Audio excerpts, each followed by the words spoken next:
analogy, but the current commissioners remind one of the two thieves that were crucified with Jesus at Golgotha, who even in the hour of utmost ignominy thought that they still had a reservoir of morality to question good sense.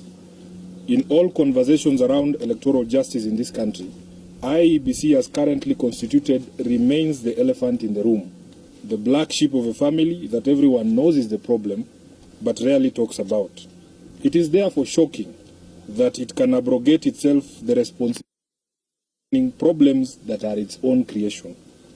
For the benefit of the Commission, where reading, probity and accountability all seem alien, we wish to set out a breakdown of their expenses last time out, indicating the sheer wastage and thievery that went into their inflated budget. These few examples have been lifted directly from the report of the Public Accounts Committee of February 2019, and I'm happy that 1,694,400 security seals valued at 19,588,000 that were not used as intended. Number 3, the Commission purchased 149,640 GB extra data bundles valued at Kenya shillings 127,625,000, which were eventually not used. A further Kenya shillings 1.8 billion worth of data was found to have been wasted after the Commission failed to factor in the correct technical specification during procurement of the same. Number 4, the Commission incurred unnecessary legal expenses amounting to Kenya shillings 200 million, directly attributable to the Commission's incompetence. Number 5, the Commission procured an Oracle database and security solution worth 273 million shillings, which it did not use. The Commission further purchased 31,928 additional SIM cards for use in the repeat election of October 26, 2017. However, records show that 23,261 SIM cards were received and distributed to constituencies, leaving a balance of 8,667 SIM cards purchased at Kenya shillings 4,463,000, but were not delivered. Further, the Commission's account balances reflected in the financial statements for the year ended 30th June 2017 differed with the ledger balances.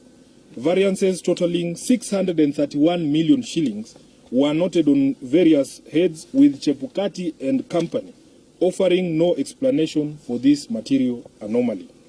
We could go on and on. Those are just but a few examples, but we are sure that you get the picture. The Parliamentary Accounts Committee noted in its report that prudent management of public resources by the Iebc had been sacrificed at the altar of self-aggrandizement, and that speculators and wheeler dealers had a field day in the Iebc. The committee concluded that the true cost of the August 2017 general elections and the repeat elections of October 2017 presidential election may never be known, and that the actual amount of public money that was lost from the manipulation of procurement processes and creative accounting may never be fully ascertained. It is estimated that no less than Kenya shillings 9.1 billion was either wasted or stolen in the 2017 election cycle. The BBI process aims to reform the Iebc once and for all.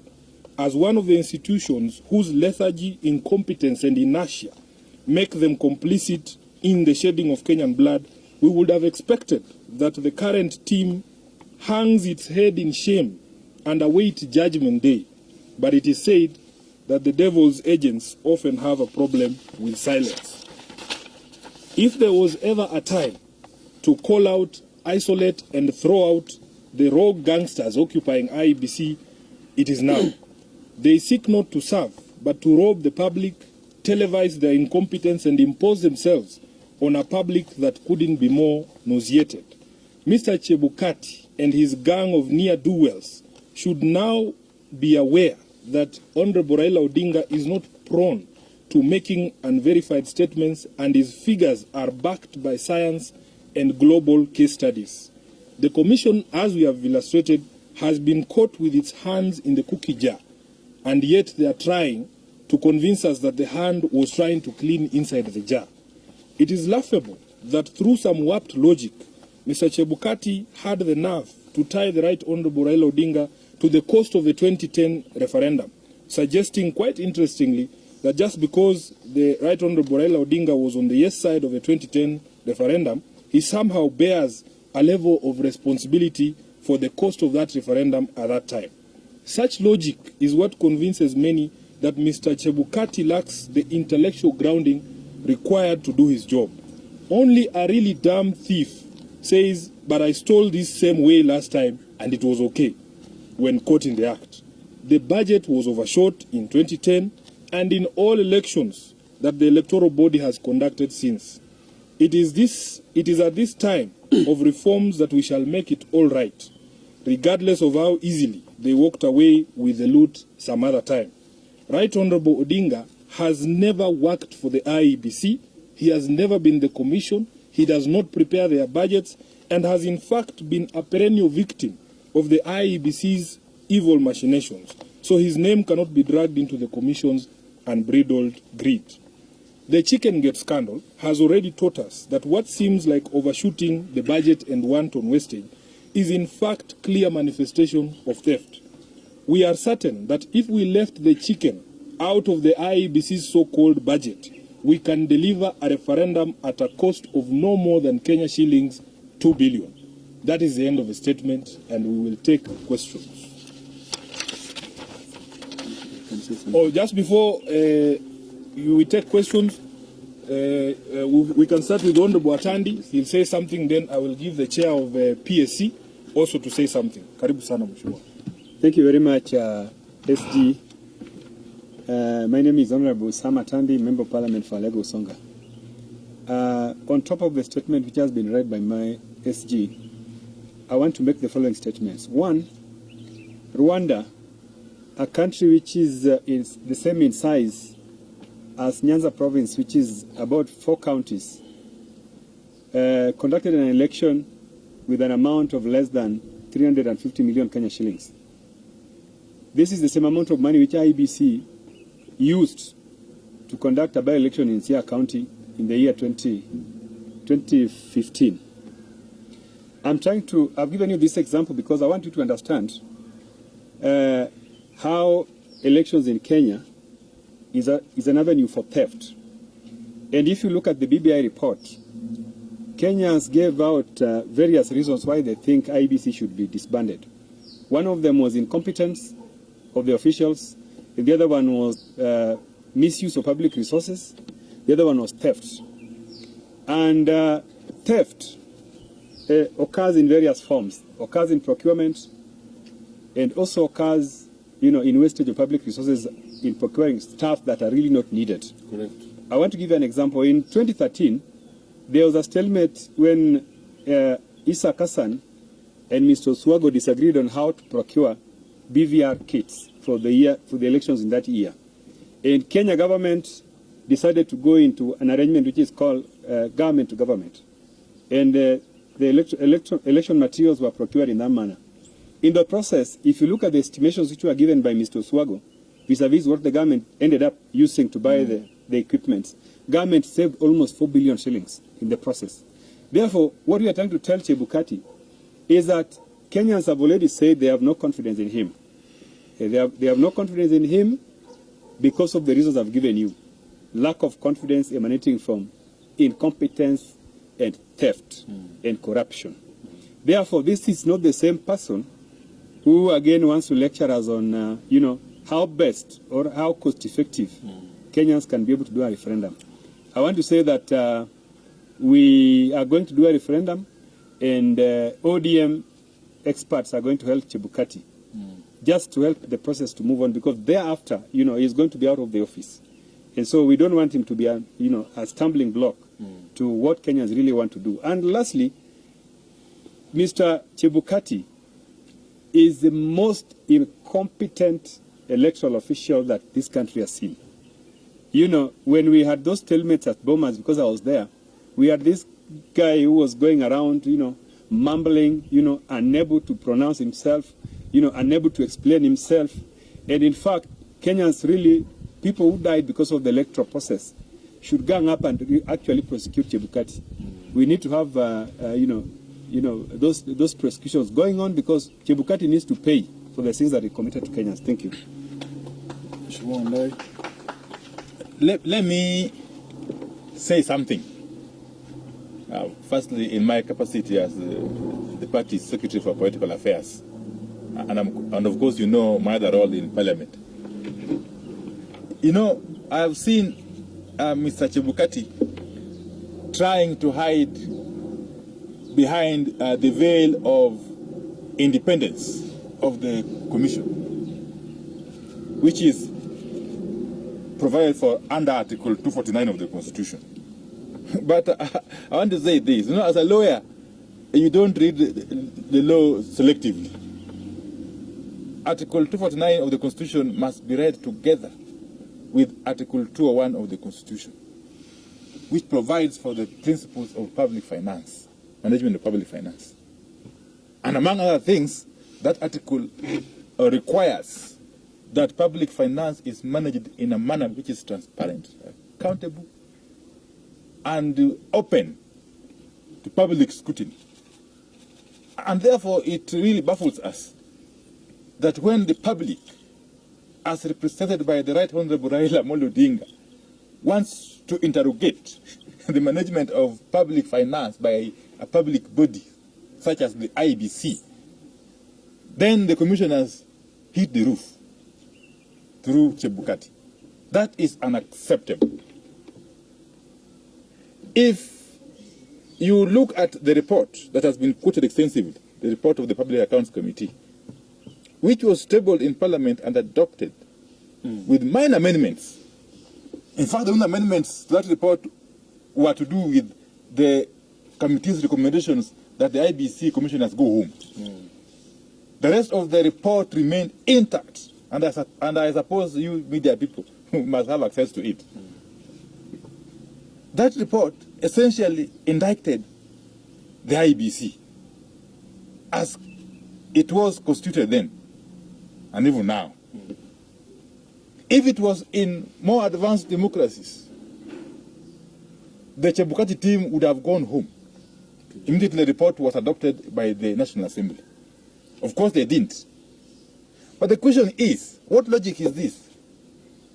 That since the 2010 referendum was supposedly, the cost of the 2010 referendum was supposedly inflated, and the cost of the 2017 repeat elections was also inflated, then the cost of the 2020-2021 referendum must also be inflated. That is the logic according to Chebukati. You see, it doesn't make sense. What we are saying is that the IBC has now demonstrated by its latest statement that it has got no capacity to be innovative. The mere fact that you wasted taxpayers' money in the past does not give you the leeway, the mandate to continue wasting taxpayers' money. And therefore, the latest outburst by Chebukati must be condemned in very strong terms. And the attempt to bring in or drop in the name of the Right Honorable Raila Amolo Odinga in these shenanigans cannot be tolerated. Thank you very much. Asante sana. Kuna maswali, tutajibu haya maswali. Nimesikia mwenyekiti wa kamati ya wahasibu ndani ya bunge amezungumza, na mimi nitachukua maswali. Kuna swala lolote? Yes.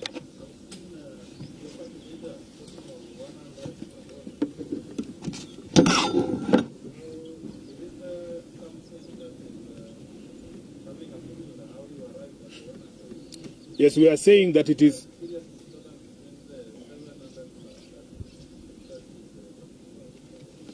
We have shown you, because even when you calculate the cost of an election, you calculate the cost per voter. What does it take for Edwin Sifuna to cast his ballot paper at a polling station?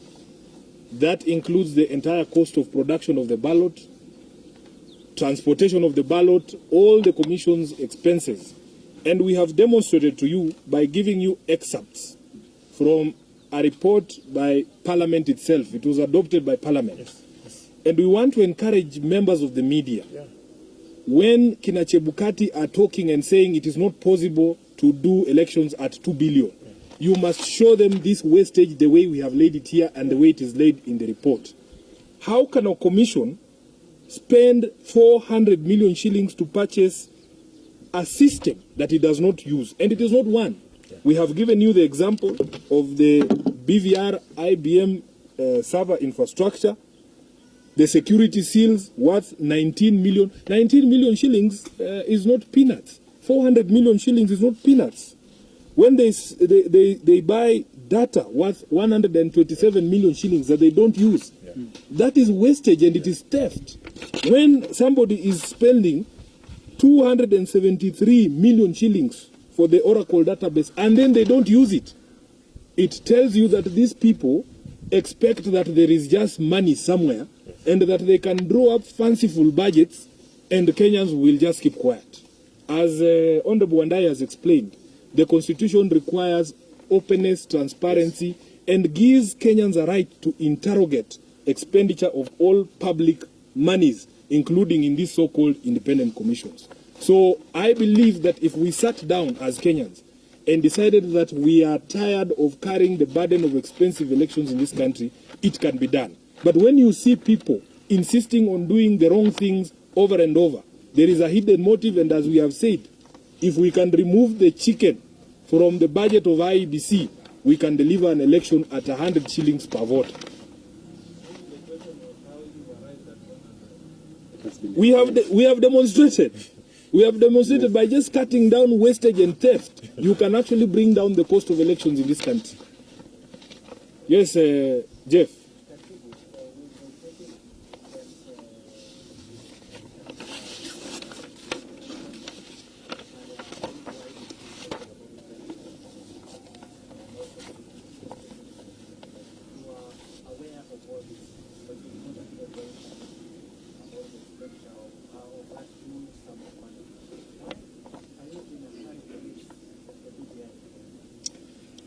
I think it is very unfair for you, Jeff, to insinuate that we did not raise questions. Even in the election, Honorable Atandi has spoken, and it's because you've come late.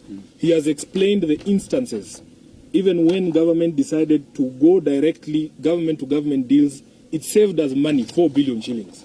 We have raised this issue, and we are saying that we are never late when it comes to correcting things that have been done wrongly in the past. So now we are saying it is actually possible. I have never seen someone who's being told that we can actually save you money, resisting that they still want to waste public money, and yet the resources are limited. Instead of IEBC inviting us as ODM and telling us, where are you going to cut down the fat so that we have lean and efficient and affordable elections, they are busy castigating those who are trying to correct them. So that is the position of the party. We believe that if we deal with the wastage, such as has been highlighted here, we should be able to have cheaper elections in this country.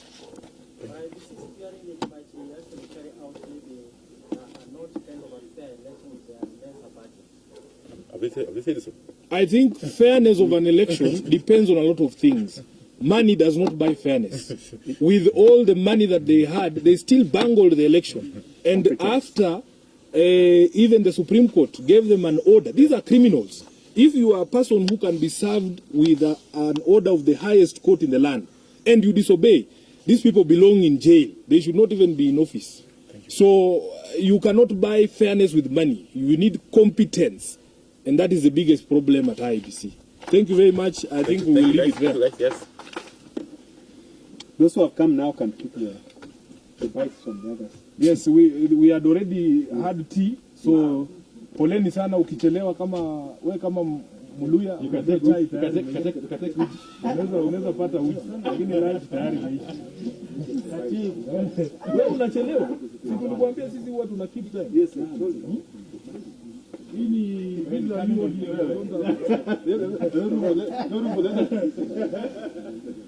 We are condemning the lethargy. There is no room for lethargy. People are having late.